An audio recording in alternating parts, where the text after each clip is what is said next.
morning guys, Logan here, and welcome back to my MCU series of reviews. I am finally at the end of my series of MCU reviews leading up to Ant-Man and the Wasp coming out on July 6th. I already covered every MCU film that I wanted to review, all the way from Iron Man to Avengers Age of Ultron. Almost all MCU films in both Phase 1 and 2. And the last MCU film that I'm going to be reviewing is Ant-Man, the last film in Phase 2 of the Marvel Cinematic Universe. Armed with the astonishing ability to shrink in scale but increase in strength, calm man Scott Lang must embrace his inner hero and help his mentor, Dr. Hank Pym, protect the secret behind his spectacular Ant-Man suit from a new generation of towering threats. Back in 2015, when I first saw this movie, I really had no idea how this movie was going to turn out. And a lot of other people did as well. A lot of us didn't really know what to expect coming from this movie. This film has an absurd plot, an absurd premise, and such an absurd character, and a very silly one. So based on that alone, and combined with the trailers for this film that were released for this film back in 2015, a lot of us had kind of, or at least not all of them, but most of us had pretty low expectations coming into this film back when it was released in theaters. However, when I saw this movie in theaters for the first time, I was pleasantly surprised. This was probably this was one of Marvel's funniest movies ever made. I'm serious.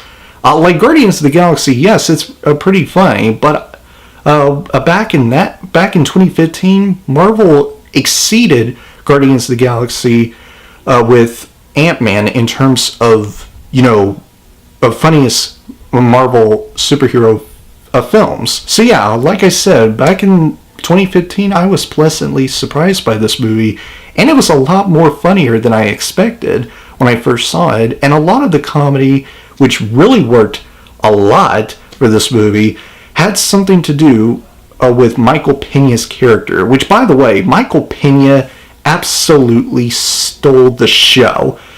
He was the funniest part in this entire film. So let's talk about Paul Rudd as Scott Lang, aka Ant-Man. He was very good in this movie. This was my first introduction to Paul Rudd, as well as Michael Peña, actually.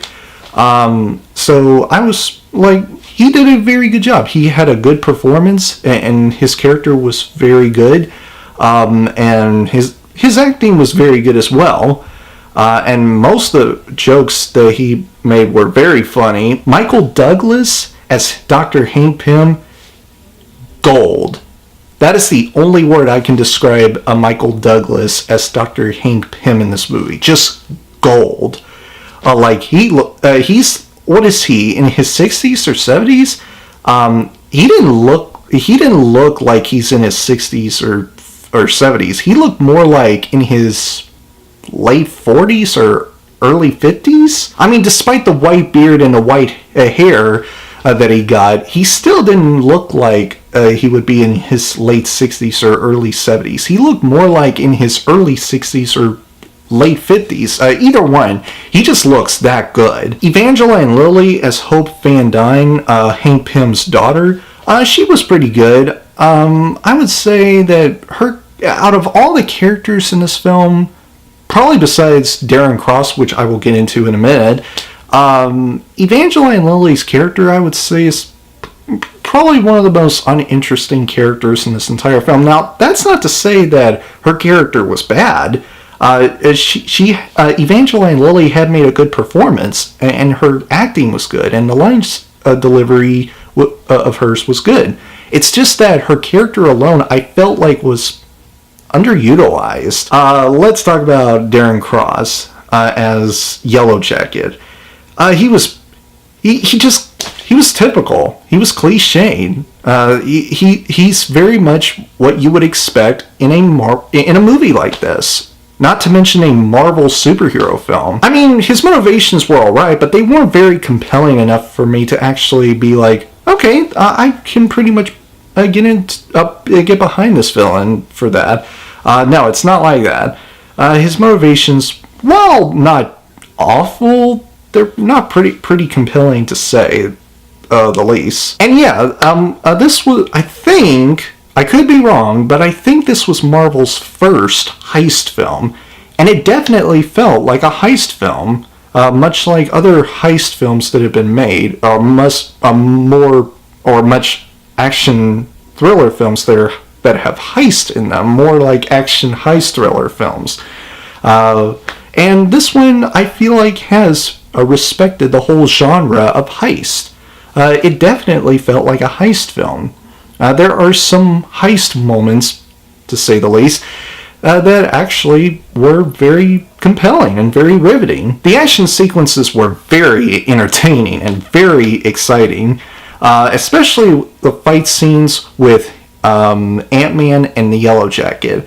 It was a very cool fight scene. One shot shows Ant-Man riding the Thomas the train heading towards Yellow Jacket, and it was like a humongous part. And then at the end, it shows Thomas falling off pretty quietly, and it was just the comedy, the humor alone was so very good. It was so well handled.